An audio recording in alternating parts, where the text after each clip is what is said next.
Hello everyone, आज हम discuss करने वाले हैं NCERT exercise 7.1 question number 3. Determine if the points 1,5, 2,3 and -2, -11 are collinear. तो सबसे पहले ना हमें पता होना चाहिए इस कोलिनियर का मतलब क्या है. ये कोलिनियर वर्ड का मतलब क्या है. That means in a line और अ लाइन सेगमेंट, एक लाइन या फिर लाइन सेगमेंट पर मोर देन 2 पॉइंट्स मतलब मिनिमम हम क्या ले सकते हैं, 3 ले सकते हैं. क्योंकि हमें पता है अगर 2 पॉइंट्स होंगे तो उन दोनों से केवल एक लाइन बनेगी, लेकिन एक लाइन पर नंबर ऑफ पॉइंट्स क्या होते हैं, इनफाइनाइट, अनडिफाइंड, हम उनको काउंट नहीं कर सकते. ठीक है, तो अभी हमारा मोटिव है कोलिनियर. तो कोलिनियर समझते हैं, मतलब एक लाइन या फिर लाइन सेगमेंट पर 2 से ज्यादा पॉइंट अगर लाइक करें तो वो पॉइंट्स हमारे लिए कोलिनियर पॉइंट्स होते हैं.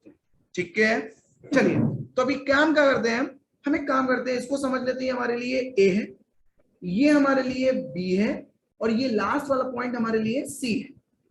सो एक अगर रफ स्केच बना ले, that means this is A, this one is B और the last one is C. ठीक है, इनके कोऑर्डिनेट्स भी लिख देते हैं. 1,5, 2,3 and the last one -2, -11. ये पॉइंट ए हमारे लिए, ये पॉइंट बी और ये वाला पॉइंट हमारे लिए सी है. अगर ये कोलिनियर है तो कहीं ना कहीं अगर हम आपसे कहना चाहें ए बी, ये सेगमेंट का पार्ट, और उसके बाद दूसरा पार्ट क्या बनेगा, बी सी. जैसे ही हम ए बी और बी सी को ऐड करेंगे तो ये एग्जैक्ट में टोटल लेंथ हमारा ए सी बनना चाहिए. अगर ये फॉलो करता है then A B and C are collinear, other than no. तो सबसे पहले हमें क्या करना होगा, by using distance formula. So by using distance formula, फटाफट डिस्टेंस फॉर्मूला लिख देते हैं. d is equal to over root में x2 minus x1 whole square plus y2 minus y1 whole square. अभी हमने क्या निकालना होगा, पहले length of A B, length of A B. तो कहीं ना कहीं ये एक वही चीज है, distance from point A to point B, जिसको हम बोल सकते हैं लेंथ ऑफ ए बी. क्या करने वाले हैं, फॉर्मूला पता है हमें, तो हम बस वैल्यू पुट अप करेंगे.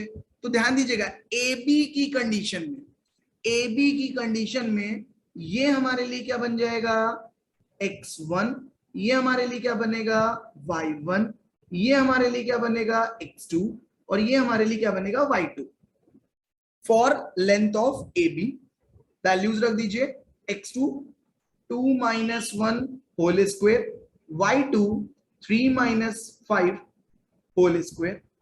वैल्यूज निकालिए, यहां पर 2 में 1 जाएगा 1, 1 का स्क्वायर 1, 3 में 5 -2, जैसे स्क्वायर करेंगे 4 दे देगा, और ये हमारे लिए क्या बन जाएगा, √5, और यहां पे लिख देंगे यूनिट्स.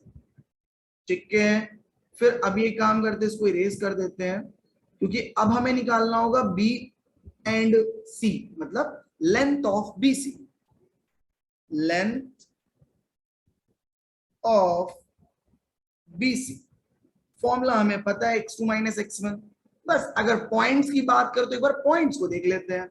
तो ये हमारे लिए क्या बन जाएगा, x1, ये बन जाएगा y1, ये हमारे लिए बनेगा x2, और ये हमारे लिए बनेगा y2. ठीक है, यहां पर रख दीजिए इसको. तो x2 माइनस, तो -2 होल स्क्वायर, और y2 हमारे लिए -11 है, और y1 हमारे लिए 3 है. सॉल्व करिए इसको, -2 -4, 4 का स्क्वायर 16, -11 -3 -14, और -14 का स्क्वायर 196. अभी इनको ऐड कर दीजिए, ये कितना दे देगा, 6 6 12 1 10 11 एंड 2, और इसको लिख देते हैं यूनिट्स. ठीक है, आगे भी लास्ट हम क्या कर सकते हैं, ए सी, तो हम इसको इरेज कर देते हैं, इसको इरेज कर देते हैं, और यहां पे क्या लिख देते हैं, length of A C,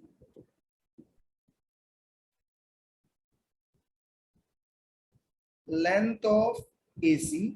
formula में पहले से ही पता है, ये हमारे लिए लिखा हुआ x2 माइनस x1 का whole square plus y2 minus y1 का होल स्क्वायर, और पूरे पे है ओवर रूट मतलब स्क्वायर रूट। इसके लिए अगर हम बात करें तो ये हमारे लिए क्या बन जाएगा x1, ये बन जाएगा y1 और ये x2 y2 काम कर जाएंगे। रख दीजिए यहाँ पर, तो -2 -1 whole square plus -11 and -5 whole square, -1 -2 -3 square करेंगे 9 आ जाएगा, -11 -5 -16 स्क्वायर करेंगे आ जाएगा 256, और इनको जब सॉल्व करेंगे ये हमें कितना दे देगा 265, और ये हमारे लिए क्या बन गया यूनिट्स। ठीक है, चलिए अच्छा ये बताइए, ये हमारे लिए √5 है, ये हमारे लिए √2 and 2 है, और ये स्क्वायर रूट 265, मतलब स्क्वायर रूट में लोग हैं। फॉर एग्जाम्पल अगर ये हमारे लिए आता है 2 और ये आता है 2 और इसकी वैल्यू आती 4, so no doubt 2 plus 2 is equals to 4, then we are able to say it A, B and C are collinear. But in this case